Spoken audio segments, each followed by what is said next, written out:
Okey, Assalamualaikum dan selamat sejahtera. Kita jumpa lagi. Tentang gambar ghost ray ni, nanti ujung video ni nanti saya cerita tentang kenapa saya masukkan dalam footage ni ya. Okey, untuk dalam video sebelum ni saya ada cerita pasal ISO dan perbezaan ISO dalam kamera filem dan juga digital. Cuma dalam kamera digital ni kita boleh setkan ISO daripada yang paling rendah sehingga yang paling tinggi. Dia tak macam masa kamera filem tu yang mana kita tergantung, orang kata apa, terhad kepada jenis filem yang kita masukkan dalam kamera tersebut lah. Kamera digital ni kita boleh tukar ISO dia ikut kemampuan kamera kita tu lah. Cuma dalam video yang sebelum ni saya tak cerita tentang pro and cons dia, bila kita menggunakan satu-satu jenis ISO tu. Cuma saya nak bagi tahu kepada adik kakak lah, terutama orang baru kan, ISO yang paling bagus adalah yang paling tinggi kualiti ni adalah ISO yang paling rendah. Dia akan ISO yang paling rendah ni merujuk kepada angka yang paling rendah lah. Biasanya untuk kebanyakan kamera dia starting daripada ISO 100. Lagi tinggi ISO tu, lagi sensitif sensor tu, lagi kurang kualiti dia tu. Kurang kualiti ni bukan bermakna kurangnya kualiti gambar yang dihasilkan tu, tapi kurangnya kualiti daripada segi image digital file tu. Kualiti file gambar tu maksud saya. Okey, sini saya ada tunjukkan sampel gambar anak saya yang saya rakam guna ISO 100. Cuma kalau kita tengok di smartphone, beza dia tak ada nampak beza sangat lah kan. Okey, ISO 100. Dan yang satu lagi saya tunjukkan dengan gambar yang saya rakam menggunakan ISO 12800. Kalau kita compare side by side pun, kalau kita tengok dalam skrin telefon ataupun laptop, dia mungkin beza dia tu macam tak ada beza pun kan.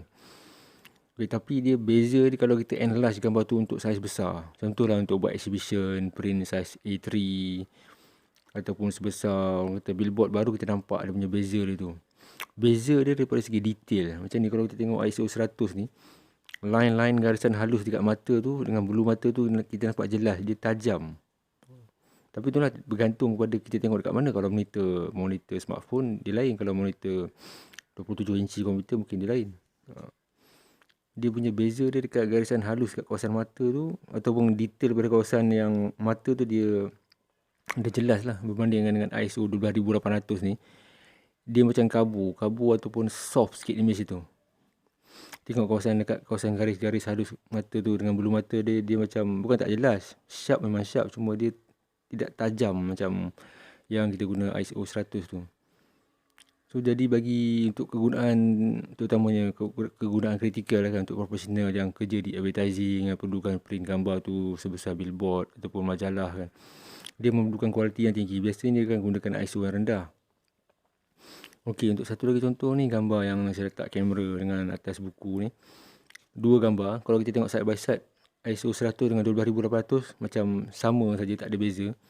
Tapi bila kita zoom in kepada gambar Eiffel Tower tu macam ni, 12800, dia punya gambar Eiffel Tower tu tak berapa jelas, macam kabur kan. Tadi bukan kabur, cuma dia pasal kualiti sensor tu dah jadi kurang berkualiti disebabkan penggunaan ISO yang tinggi tu. Ada technical tu agak rumit lah kalau kita nak sebut kenapa dia boleh jadi macam tu kan.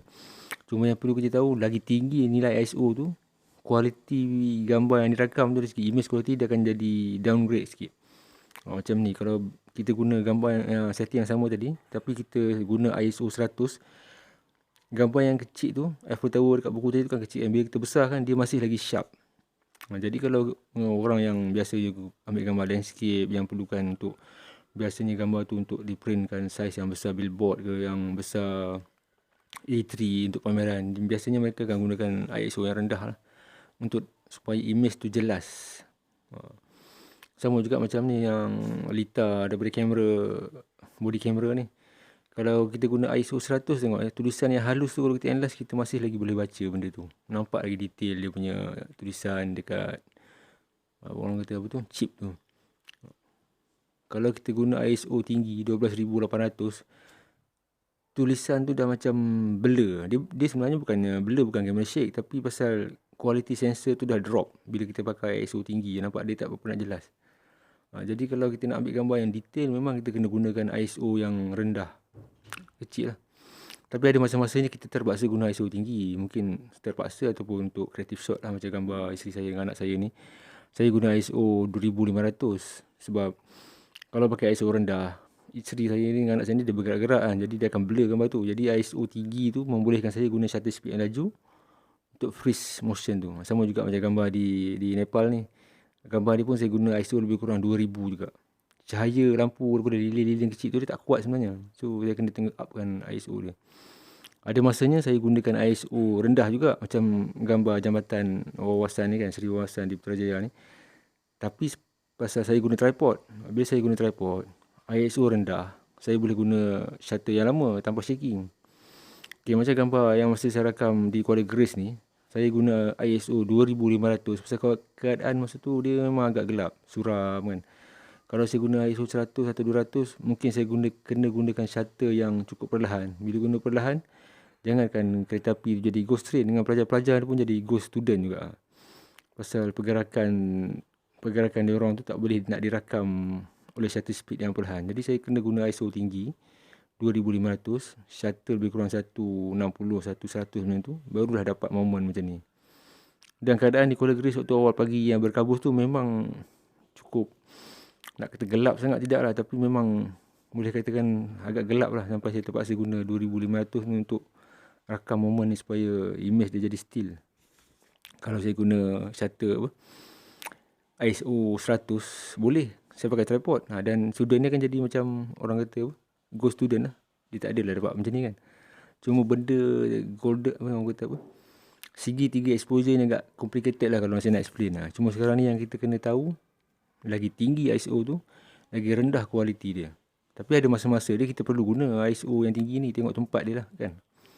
Contoh macam dalam gambar ni lah. Bila kita besarkan gambar ni, baru kita nampak kesan grain ataupun noise tu dengan lebih ketara lah. Tambah lagi dengan suasana di Kuala Grace yang berkabus ni, kesan dia tu lagi kuat lah nampak dia tu. Macam mana pun gambar tersebut, gambar di Kuala Grace tu lah, terpilih untuk menghiasi muka depan majalah pendidik. Sebelum tu saya macam masa editor tu nak pakai gambar tu, saya macam ragu-ragu juga nak bagi kan. Pasal dah bagi tahu dia gambar ni dia macam tak apa-apa nak sharp. Walaupun gambar tu sebenarnya sharp, cuma kesan grain tu agak kuat lah kan. Nanti takut gambar tu macam jadi tak cantik lah. Lepas tu editor tu kata dia faham situasi tu. Maksudnya dia tahu kenapa saya kena guna ISO tinggi, dan orang kata logik lah, memanglah ada graining kan, pasal dia berkabus kan. Dia takkanlah jadi macam sharp macam dalam studio kan. Dan akhirnya tu lah dia terpilih gambar ni untuk menghias cover depan majalah pendidik bulan Julai tahun 2019 kalau tak silap saya. Itulah maksud saya, ada masa dan ketikanya kita macam terpaksa guna ISO tinggi ni, sebab itu saja pilihan yang ada untuk rakam satu-satu momen tu.